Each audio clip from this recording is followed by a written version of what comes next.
Modern entrepreneur. I make a lot of videos on my YouTube channel talking about entrepreneurship, the skills, abilities, insights that you need to be a good entrepreneur. But we're coming towards an era where there is a clear distinction between an entrepreneur of the past and the entrepreneur of the present. That is someone who's called a modern entrepreneur. The modern entrepreneur equips himself with certain abilities that sets him apart and helps him grow much faster than anyone else. And today we're going to talk about three important points that helps you become a modern entrepreneur so you can actually make the most amount of money. I'm going to divide this video into three simple pillars. Number one is AI, number two is distribution, and number three is a lean team. Let's start with AI. Now, a modern entrepreneur is well equipped with the ability to use AI. AI starts with prompt engineering, and I always say this to people that prompt engineering is manifestation. In the past, to manifest something, you have to think of it, you have to execute on it, you have to build teams around it, and it takes many years to get it done. Today, when you want to manifest something into reality, all you need is access to AI and you can get it done. And one important factor about that is prompt engineering. Let's break down prompt engineering slightly further. And before I even do that, keep in mind my previous videos have already spoken about prompt engineering. As a matter of fact, I have a complete long form video on my YouTube channel talking about prompt engineering specifically. The importance of role, context, constraints, workforces, task, the peaks, the valleys. I've made a long video on it, so check it out. Now, the reason I'm talking about prompt engineering is simple. The entrepreneur of the past was good at writing and good at communication. The entrepreneur of today and the future will be good at writing, will be good at communicating, and will be a good prompt engineer. Prompt engineering is a necessary ability for you to become a modern entrepreneur. That's one important part of AI, but that's just the baseline. It helps you understand the principle of AI. Beyond it, how do you use AI? I strongly believe that the future companies, the direction at which companies are headed into. Now, keep in mind when I say the future companies, I don't mean 5 years or 10 years. I mean the next 2 to 3 years at max, because predicting beyond that is almost impossible. And for the next 2 to 3 years, a lot of product-based companies will disguise themselves as a service-based companies to charge premium. What do I mean by that? It's quite simple. There are two ways to make money. Low volume, high cost, where you're a premium company, you get a few brands or customers or users into your company and you charge them a premium and you make a lot of money, right? You charge someone $10,000 a month and you only have 10 clients and you make $100,000 a month. The other option is you charge $1,000 a month, but then you have 100 clients to make $100,000 a month. That's high volume, low cost, or low volume, high cost.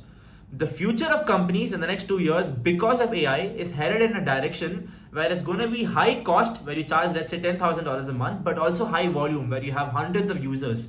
So making that money is a lot easier because of high cost and high volume together. How is that possible? Well, in the past, finding good developers and coders was rare. Coding was a scarcity. Because of AI, coding is becoming an abundance now. Anyone can almost code really well with AI, and in the future it's going to get easier and easier and the cost is going to go down. Because of this, a lot of service-based companies are in the backend building products. But instead of selling that product as a service, they're actually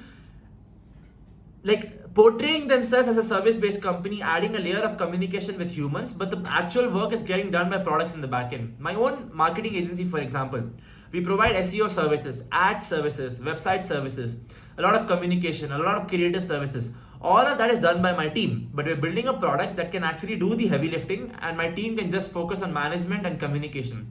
Because of this, I can take on more clients. Because of this, I can continue charging a premium because at the end of the day, I am a service-based company, but in the backend, it is actually a product. And building this product is a lot easier than in the past because now coding is in abundance. And this simple idea is helping a lot of companies make a lot of money and in high volume. So if you are a modern entrepreneur, understand that in AI, beyond prompt engineering, you have to try to automate almost all of your work, try to build softwares that does things on its own and does the heavy lifting, while you as an entrepreneur and you as a team focuses on communication, not on the actual tasks. The third thing is an arbitrage period. I again strongly believe in the next 2-3 years, we have a period of arbitrage. And I might even be going beyond me and saying 3 years, it's probably less than that. But for the next 2-3 years, we have a period of arbitrage where you can make a lot of money. After this period, making money is going to be very difficult. It's basically like bell curve where at the top it's very easy to make money, at the bottom it's very hard, and we are at the peak right now for the next 1 year, 2 years, and towards the third year we're going to go down the peak again, where making money is going to be difficult because finding jobs, building softwares, selling softwares, all of that will become difficult because of AI. So for the next 1, 2, 3 years, go all in as an entrepreneur. And this is the big difference between a modern entrepreneur and the one in the past. The one in the past has 10, 15 years to become successful. We have 1 to 3 years at max. Appreciate this period of arbitrage because you have a lot of abundance here, a lot of tools, a lot of abilities, a lot of insights, and you have people like me making content on these ideas. So capitalize on it, go all in, but beyond this, it's going to be difficult. So combine prompt engineering, build AI as the backbone of your company, run your companies on top of AI, and understand and appreciate the period of arbitrage and go all in as an entrepreneur. That's with AI. Now we go into the idea of distribution. Distribution has existed for many years now. Everyone understands that if you build distribution for your brand and if you don't build distribution for your brand, the brand with distribution makes a lot of money. It's always been the default. But now more than ever, it's become a necessity, not a luxury or not a bonus idea. So I run a marketing agency and I provide services to a lot of e-commerce brands, but beyond that, I also have the luxury to provide consultancy for brands that don't fall in my industry because I am a competent founder, I understand entrepreneurship, I understand cash flow, lead gen, content creation, and the list goes on. But of course, I can't do that through my agency because my team focuses just on e-commerce. Now, coming back to my consultancy as an entrepreneur, I have the luxury to work with some amazing founders and provide them consultancy for their businesses that aren't in the e-commerce industry, in the e-commerce plus beyond. And almost all conversations of mine starts with the idea that, hey guys, please start identifying your company as a media company, not as a product company, not as a software company, not as an event management, but a media company. What do I mean by this? My own agency, me as a founder, majority of my time goes towards creating content. Right? I'm making content on YouTube right now. I make content on my Instagram. We make content for our clients as well. 80 to 90% of my time goes in content and hiring. That's about it. I'm basically become a media founder now. And I give the same advice to all founders out there. Start becoming a media company and put all of your cash flow towards making a lot of good content because that gives you a moat. I can give you a few examples as well. I'm not going to name these brands, but even in the e-commerce industry, because I work so much there, a lot of brands come to me. But the brands that have put a lot of effort towards making content, they make the most amount of money. They have the lowest CAC in their ads. They have the highest ROAS in their ads. And they tend to have a strong moat that brands without distribution, the brands without content don't have. It is because media companies, content enables you to build distribution a lot easier than any other method.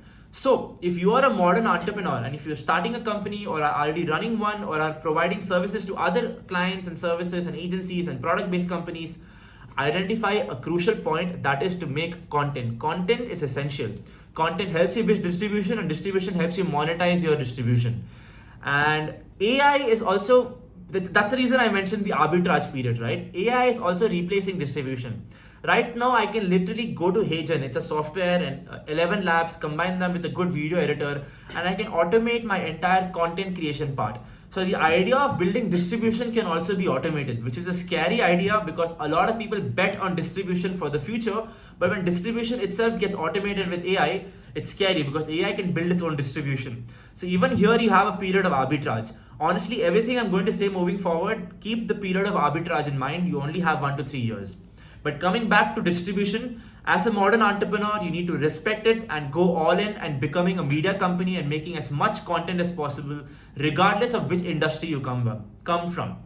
The third thing is a lean team. Now, lean team is just a complement of the first 2 points I mentioned, which is AI and distribution. Because of AI, you're building softwares that is disguised as services. Because of AI, you have the now time to build distribution for yourself as a founder.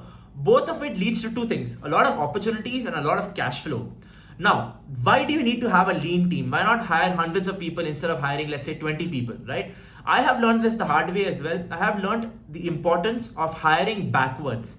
Instead of hiring an intern first, then let's say someone senior, then a manager, then let's say a CEO, I have now learned to do it backwards where I hire a CEO and then that CEO takes care of everything, that is hiring people under him.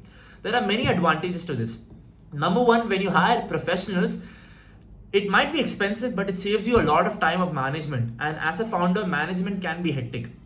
Trust me when I say this, it's not even a low-hanging fruit, it's the worst thing about a business, because management brings in the least ROI.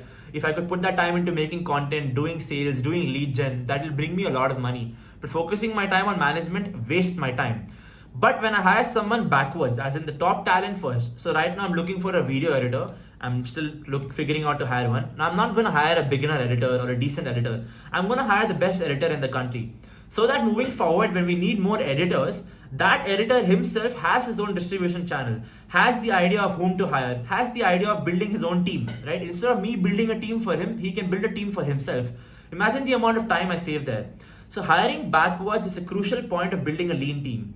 Second thing is, just in general, make sure every single person in your company is expensive and competent.